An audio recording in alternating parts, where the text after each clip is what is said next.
Welcome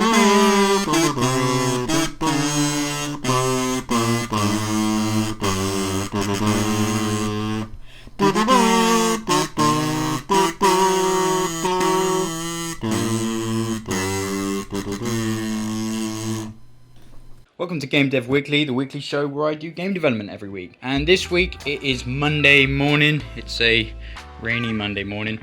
And I'm just uploading the video from this week. So I thought I may as well explain a bit what I'm going to do this week. So right here, we've got the, I've got like a basic map of how I want the level to look. So these red areas right here, they are the areas that the player can dig in. This green, so here's like the green castle, a little town here, and then a pathway leading off to this. The blue is rivers. Every spot that the player builds on needs to have a river to power the machines. And then these orange lines here are just gradient lines, so I know what's a hill. So I know when I'm actually developing the level where to put my hills to make it a little bit easier on myself. I decided also on the first claim that the player comes to, there'll be like a little river going through it with a bridge over the top. I think that might be a bit more interesting than just having it next to it. So today I want to focus on a problem that I brought up in the last episode, that when you actually go down into the mine, it actually kind of gets a bit too dark in here. So I think what I'm going to do is make a lantern wall support that a single version and I think a double version as well. So depending on how wide your mine is, you can use either. Just to brighten this thing up, maybe have some cool lighting effects as well with like a candle flickering light. So I finished the first version. It's looking pretty good. Might be a bit too big, but to be honest, later on in the game when you have deeper mines, it'll make a bit more sense. So the way I've made this work is that when you place it down, the glass appears with the candle and the emitter, the particle emitter inside of it. The reason I chose to do this after the item has been placed instead of beforehand is when you're placing down the item and it turns blue, there'll be a bit of conflict between the glass and the emitter and the lighting effect. So I thought I'll just leave them so as soon as they're placed down they appear. So that's the next thing I'm going to work on.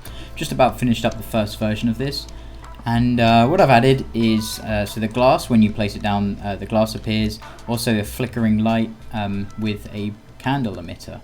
I quite like how it is now. I might make some improvements to the flickering later on, maybe to match the emitter a little bit more, but for now I think I'll keep it like this. So here's the start of me building the actual world for the game. So basically the idea behind this is that there's a castle in the background of everywhere you are on the map. That's one of the main features I wanted to have. So right here you can see me using the terrain manipulation tool to just get the level of it. So wherever you are in those various mining places around the map, you can always see the castle.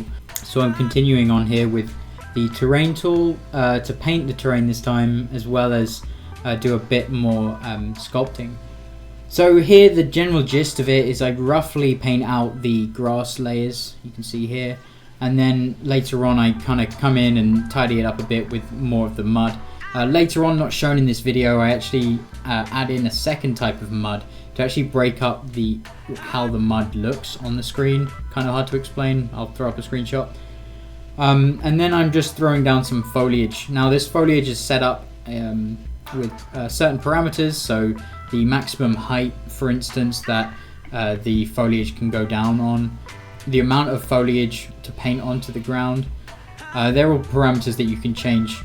So I've just set it up. So there's subtle differences between the density of the forest throughout the entire game. Now we're coming to the end of my week, and this is me just working on this seaside town. This is where some of the more advanced machinery will be sold, because adjacent to this town is the larger, more expensive pieces of land that the player can buy. You can see them in the background here. Also, you can see the pits of how deep those land pieces are. Each one is progressively deeper and larger by the price it costs. So this map is almost finished now. It's 400 meters by 400 meters. And I think that's big enough for now.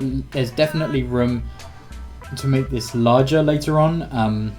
I've left a few roads kind of trailing off into the distance, so Maybe later on, if I feel a need to update the size of the map, I definitely will. I don't have a lot of footage this week just because it's taken me so long to make this map, and I don't particularly want to show too much footage because it can get a bit dull after a while.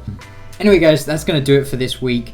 I hope you guys have enjoyed it. Next week I'm going to be working on big mining machines that players build. A little bit more on that later on. Also, good news is I've come up with a name, Hydroneer. That's going to be the name of the game, and I'm just setting up the Steam page now, just to kind of reserve it essentially. But if you guys want to play the game, in about 2 weeks in July, I'm going to start doing the alpha. So if you head over to my Patreon page, you can find out a little bit more about that. It's $2 for the minimum tier, and that'll get you in the game once it's out in July.